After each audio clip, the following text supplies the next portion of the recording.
So in the last video, I introduced this multivariable chain rule. And here I want to explain a loose intuition for why it's true, why you would expect something like this to happen. So the way you think about an expression like this, you have this multivariable function, f of x, y, and you're plugging things in, but just that function itself, you'll be thinking of taking a two-dimensional space, here's our xy plane, and then mapping it to just a real number line. And I'll think of this as f as the output. So somehow our whole function, our function takes things from this two-dimensional space and plugs it onto this output. T you're thinking of as just another number line up here, so t. And then you've got two separate functions here, x of t and y of t, x of t and y of t, each of which take that same value for a specific input. It's not that they're acting on different inputs, x of some other input t and y of some other input. It's the same one, and then they move that somewhere to this output space, which itself gets moved over. And in this way, you're thinking of it as just a single variable function that goes from t and ultimately outputs f. It's just that there's multidimensional stuff happening in between. And now if we start thinking about the derivative of it, what does that mean? What does that mean for the conception of the picture that we have going on here? Well, that bottom part, that dt, you're thinking of as a tiny change to t, right? So you're thinking of it as kind of a nudge. I'll draw it as a sizable line here for like moving from some original input over, but you might in principle think of it as a very, very tiny nudge in t. And over here you'd say, well, that's going to move your intermediary output in the xy plane to, maybe it'll move it in some amount. Again, imagine this is a very small nudge. I'm going to give it some size here just so I can write into it. And then whatever that nudge in the output space, right? It's a nudge in some direction. That's going to correspond to some change in f, some change based on the differential properties of the multivariable function itself. And if we think about this change, you might break it into components and say, this shift here has some kind of dx, some kind of shift in the x direction, and some kind of dy, some shift in the y direction. But you can actually reason about what these should be, because it's not just an arbitrary change in x or an arbitrary change in y. It's the one that was caused by dt. So if I go over here, I might say that dx is caused by that dt, and the whole meaning of the derivative, the whole meaning of the single variable derivative, would be that when we take dx dt, this is the factor that tells us, a tiny nudge in t, how much does that change the x component? And if you want, you could think of this as kind of canceling out the dt's, and you're just left with x. But really, you're saying there's a tiny nudge in t, and that results in a change in x, and this derivative is what tells you the ratio between those sizes. And similarly, that change in y here, that change in y, is going to be somehow proportional to the change in t, and that proportion is given by the derivative of y with respect to t. That's the whole point of the derivative. Oh, no, with respect to t. And again, you could kind of think of it as if you're canceling out the t's. And this is why the fractional writing, this Leibniz notation, is actually pretty helpful. People will say, oh, mathematicians would shake their heads at the idea of treating these like fractions.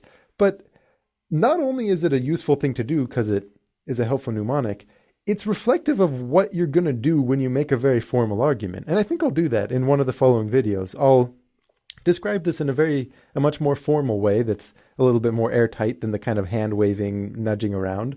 But the intuition you get from just writing this as a fraction is basically the scaffolding for that formal argument. So it's a fine thing to do. I don't think mathematicians are shaking their head every time that a student or a teacher does this. But anyway, so this is kind of what gives you what that dx is, what that dy is. And then over here, if you're saying, how much does that change the ultimate output of the f? You could say, well, your nudge of size dx over here, you're wondering how much that changes the output of f. That's the meaning of the partial derivative, right?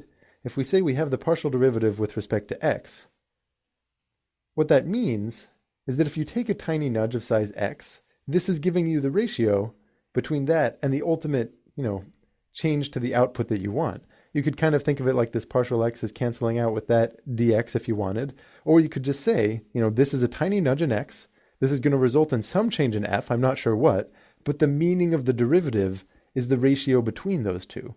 And that's what lets you figure it out. And similarly, that's just, you might call this the change in f caused by x, like due to x. Due to, I should say, dx. But that's not the only thing changing the value of f, right? That's not the only change happening in the input space. You also have another change in f, and this one I might say is due to dy, due to that tiny shift in y. And what that's going to be, we know it's going to be proportional to that tiny shift in y. And the proportionality constant, this is the meaning of the partial derivative. That when you nudge y in some way, it results in some kind of nudge in f, and the ratio between those two is what the derivative gives. So ultimately, if you put this all together, what you'd say is there's two different things causing an ultimate change to f. So if you put these together, and you want to know what the total change in f is, so I might go over here and say the total change in f, one of them is caused by partial f, partial x, and I can multiply it by dx here, but really, we know that dx, the change there, was in turn caused by dt. So that, in turn, is caused by the change in the x component that was due to dt. That was, of course, of size dt. And then for similar reasons, the other way that this changes in the y direction is a partial of f with respect to y. But what caused that initial shift in y? You'd say, well, that was, a shift in y that was due to t, and that size is dy dt times dt, you could think of it. So slight nudge in t causes a change in y, that change in y causes a change in f. And when you add those two together, that's everything that's going on, that's everything that influences the ultimate change in f. So then if you take this whole expression and you divide everything out by dt, so I kind of erase it from this side and put it over here, dt, this is your multivariable chain rule. And of course, I've just written the same thing again, but hopefully this gives a little bit of an intuition for how you're composing different nudges and why you want to think about it that way. Of course, you can see this and you see that the partial f kind of cancels out with that dx, and this partial y kind of cancels out with that dy, and you're left with the two different things that constitute a change in x. This one is only partially the change in f. This is also only partially the change in f. But together, they give the ultimate change in f. And I think that gives a very strong reason, if you break it down like that, why this should be true.